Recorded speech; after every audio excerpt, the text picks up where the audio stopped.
Bonjour à toutes et à tous et bienvenue pour ce tout nouveau Coffee Shot. Alors, aujourd'hui, je suis seul. C'est voulu. Suite à vos remarques à la M-Tech Day, pour un grand nombre d'entre vous, j'ai décidé de faire un point où je parlerai un petit peu d'Asset Sagacity, beaucoup de moi et toujours de l'ESG. L'idée, c'est que, on a mis en place le Coffee Shot pour donner la parole au plus grand nombre, parmi les entrepreneurs et les sociétés de gestion, quelle que soit leur taille. Et c'est vrai qu'on n'a jamais parlé de pourquoi on le faisait, qui est Asset Sagacity, qui je suis, etc. Donc un grand nombre d'entre vous me connaissent dans la vraie vie pour des expériences passées ou même dans le cadre de notre startup. Une autre partie n'ont jamais eu affaire à nous. Et c'est voulu puisque ce n'est pas du tout un événement commercial que le Coffee Shot, mais vraiment l'occasion de pouvoir parler ESG décomplexé de façon opérationnelle. Donc, pour ma part, je m'appelle Paul, je travaille en gestion d'actifs depuis maintenant bientôt 15 ans. J'ai travaillé très longtemps dans des sociétés de gestion d'actifs pour lesquelles j'ai conçu des outils et des process front office, donc principalement orientés décision d'investissement. Et j'ai eu la chance de découvrir le SG en tout début de carrière, il y a déjà maintenant oui, 12 ou 13 ans. Peut-être un peu plus en fait. Je me suis épanoui dans ce sujet qui était au départ un sujet de niche, qui était de l'ISR, qui comprenait beaucoup de fonds thématiques finalement, et bien avant que ça devienne mainstream. Et j'ai travaillé notamment chez Allianz Global Investors, qui a basculé l'intégralité de sa gamme avec un biais ESG. En plus un biais international, puisque c'est une société où on avait des équipes réparties un peu partout.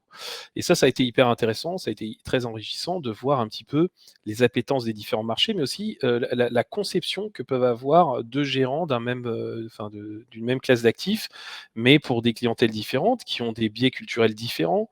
Ceux qui veulent avoir, on va dire, ce qu'on appelait un ISR dur à l'époque, ceux qui voulaient juste teinter leur gestion de SG.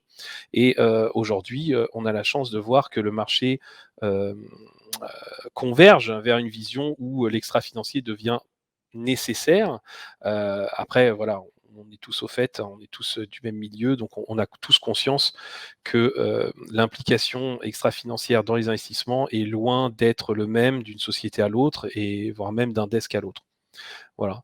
Donc ça, c'est pour la petite histoire. Et en fait, j'ai lancé Asset Sagacity, qui est une startup à la base centrée sur le problème numéro un, d'après moi, des sociétés de gestion, c'est la gestion de leurs données, la gestion efficiente de leurs données.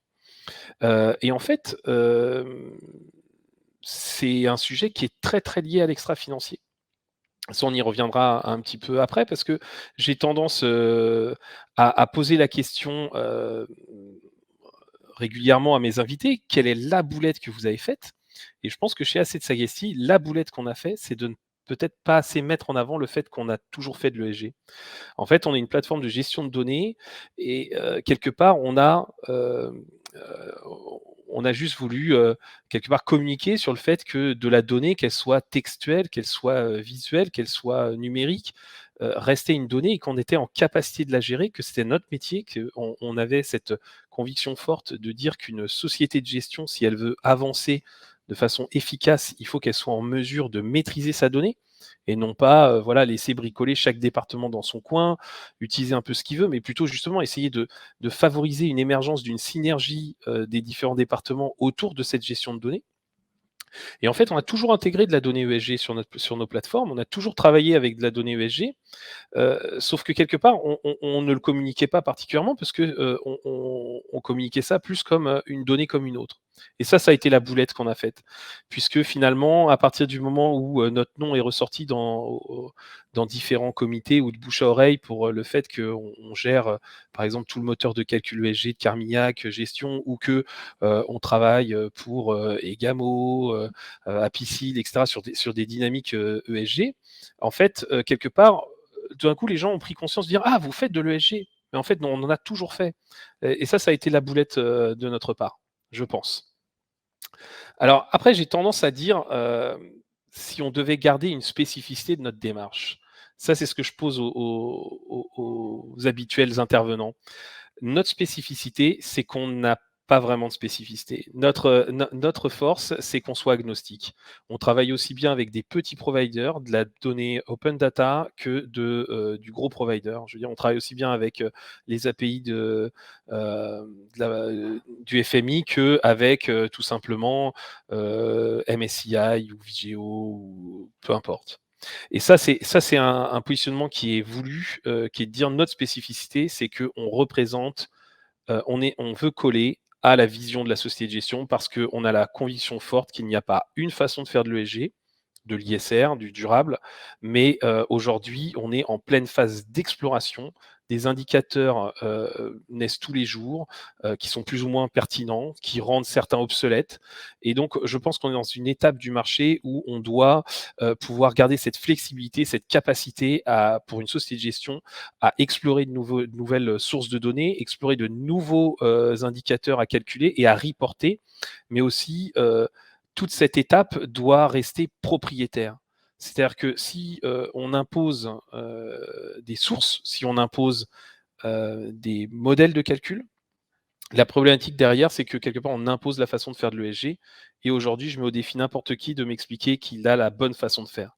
Et je pense que même des gens qui sont lancés dans des projets propriétaires et qui sont allés très loin, hein.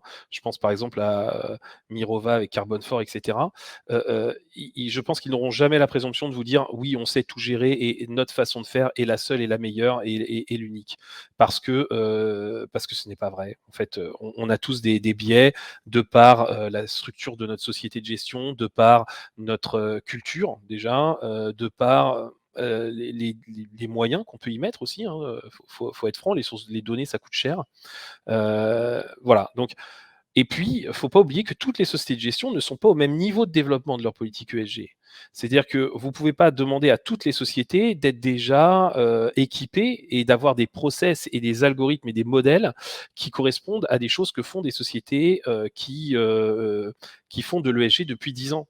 C'est-à-dire que les personnes qui vont s'y mettre, qui s'y sont mis l'année dernière, qui s'y mettent en ce moment, et cetera, doivent aussi font leur parcours en découvrant les embûches, le multi-source de données. Pourquoi prendre plusieurs providers déjà? Parce que, je veux dire, vous simplifiez la vie, ce serait de dire: «J'en prends un, il fait tout». Vous vous rendez compte qu'en fait, il y a des choses qu'il fait moins bien que d'autres. Donc pourquoi vous prenez plusieurs sources?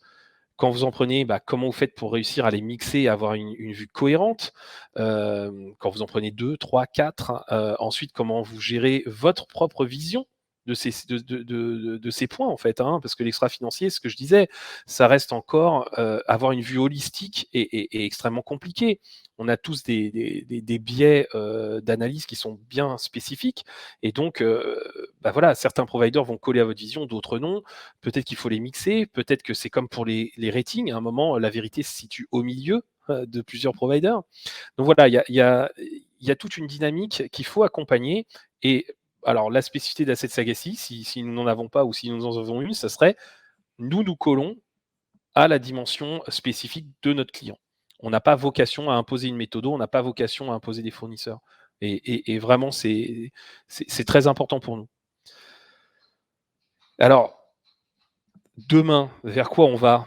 C'est la question que j'aime bien poser à mes invités et c'est assez dur parce que, du coup, je suis dans la position de l'intervieweur, c'est assez simple, je balance ma question et puis, charge à lui de se débrouiller. Aujourd'hui, je vais essayer de répondre avec ma façon de voir les choses. Heu et la façon dont Asset Sagacity, envisage, l'ESG aujourd'hui, c'est justement de démocratiser tous ces outils qui vont permettre de ne plus être, restreint dans la démarche. C'est-à-dire qu'une société de gestion ne devrait pas être restreinte parce qu'elle a un provider, en signer un deuxième, c'est compliqué. Elle ne devrait pas se poser de questions de dire: «Oui, mais changer ma méthodo, c'est» enfin, sortir de cette méthodo pour mettre en place la mienne, ça va être compliqué. Promouvoir mes données tout au son de mon système d'information jusqu'au reporting réglementaire ou client, c'est compliqué. En fait, tout ça, c'est, j'ai envie de dire, des problématiques opérationnelles qui ne devraient pas stopper le développement d'une finance plus durable. Et donc la vision chez Asset Sagacity, c'est de réussir à outiller tout ça un maximum pour ne pas contraindre sur la façon de faire de nos clients, mais en même temps de pouvoir les accompagner au quotidien et leur permettre de rester flexibles. Parce que comme je l'ai dit, pour moi, on est au niveau zéro, on est à la première étape du lancement d'une finance durable. C'est-à-dire qu'on va vers un monde où les choses vont se complexifier. Les gens vont prendre conscience on ne peut pas synthétiser sous un seul chiffre une vision écologique, sociale et même des points de gouvernance d'entreprise. On ne peut pas mixer des choses aussi larges sous un seul score. Déjà, rien que l'écologie ou rien que le social sur un seul score, c'est déjà, comment dire, un score à lui tout seul qui est juste un indicateur, mais qui vous donnera aucune information. Si vous voulez de l'information, d'ailleurs, ce que font les analystes, c'est qu'ils descendent beaucoup plus bas dans les critères. Vous ne pouvez pas mixer, par exemple, une occupation des sols, l'émission de carbone, le respect de la biodiversité. Je veux dire, c'est des enjeux qui parfois sont contradictoires et vous ne pouvez pas tout mixer sous un seul chiffre. Ça représente beaucoup trop de choses. Et je pense que l'avenir de l'ESG, ça va être ça. Ça va être de faire prendre conscience à un marché de masse, j'ai envie de dire, c'est-à-dire aux clients également, que juste il ne peut pas s'amuser à regarder un score ESG et dire ce fonds il est vert ou ce fonds il est social, voilà, ou ce fonds il est durable. Mais que la réalité, elle va être un poil différente. Et c'est un peu comme les expositions. C'est pas parce que vous n'êtes pas un fonds risqué. Ça n'a rien à voir le fait de dire vous êtes un fonds liquide, vous êtes un fonds risqué, vous êtes un fonds qui est exposé au marché asiatique, européen ou américain. Vous pouvez être très risqué et être exposé uniquement en Europe. Là, c'est un petit peu pareil. C'est-à-dire qu'il va falloir prendre conscience côté client qu'un score ESG en lui-même ne va pas vous donner beaucoup d'informations, mais qu'il va falloir une masse de points de données supplémentaires qui vont vous donner des informations sur le carbone, sur l'impact sur la biodiversité, sur la politique sociale de l'entreprise, sur sa façon d'être gouvernée.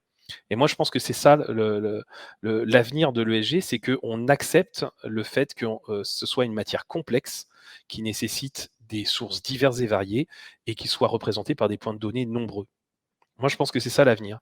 Et ce qu'on va essayer de pousser, en tout cas chez Asset Sagaci, et ce qu'on essaye de pousser avec le Coffee Shot, c'est la confrontation des points de vue pour qu'émerge aussi un modèle où la donnée ne reste pas bloquée au front, mais puisse être véhiculée tout au long de la chaîne de valeur et puisse parler aussi bien aux personnes qui sont en décision d'investissement que les personnes qui sont au contrôle ou que les personnes qui sont clientes. Voilà. Donc, je ne sais pas si j'aurais éclairé la lanterne de tous ceux qui m'ont réclamé un peu plus de vision sur qu'est-ce qu'Asset Sagacity qui organise ces coffee shots. Je le redis, ça sera un épisode exceptionnel. Ça sera la dernière fois que je prendrai la parole seul pour vous parler un petit peu de ce qu'on fait chez nous. Parce que vraiment, l'intérêt du coffee shot, et parlez-en autour de vous, c'est de donner la parole au plus grand nombre des sociétés de gestion et des institutionnels qui voudraient venir partager leur vision, leur façon de faire et leurs problématiques. Parce que nous sommes au début du chemin et l'ESG a encore besoin de beaucoup, beaucoup, beaucoup d'énergie pour se démocratiser. Je vous remercie tous pour votre attention. J'espère que cet épisode, bien qu'un monologue, vous aura apporté quelques pistes de réflexion ou quelques intérêts. Et puis, je vais vous souhaiter à bientôt. Merci Yacine pour tes encouragements. Voilà. J'en profite pour faire un peu de pub pour Wesh l'Echo, la newsletter de Yacine Amroun, qui est très bien faite, qui permet de vulgariser énormément de notions complexes de finance. Et peut-être qu'un jour, on fera un crossover Coffee Shot Wesh l'Echo, histoire de démocratiser, de vulgariser un petit peu l'ESG dans la gestion d'actifs. Bonne journée à tous. Au revoir. I,